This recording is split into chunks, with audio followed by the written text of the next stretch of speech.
News हट, भारत की खबरें सच्चाई के साथ। सियासी सुरमाओं को पस्त करते हुए कैसे महाराष्ट्र में भाजपा का चेहरा बन गए देवेंद्र फडणवीस।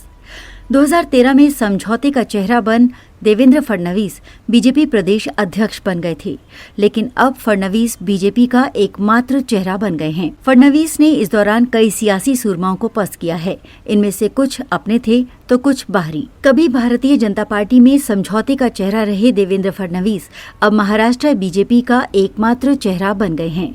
ये तीसरी बार है जब महाराष्ट्र में किसी नेता को बीजेपी ने मुख्यमंत्री पद के लिए नामित किया है। ब्राह्मण समुदाय से ताल्लुक रखने वाले फडणवीस 2014 में पहली बार मुख्यमंत्री बनाए गए थे।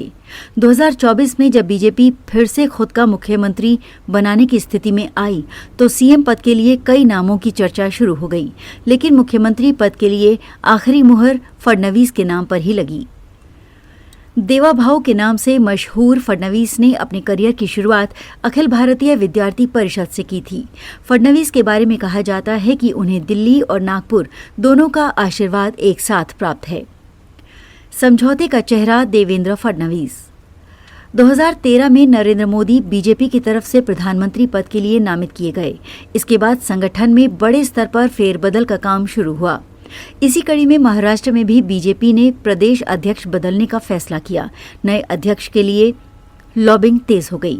महाराष्ट्र की सियासत में उस वक्त नितिन गडकरी और गोपीनाथ मुंडे गुट का दबदबा था।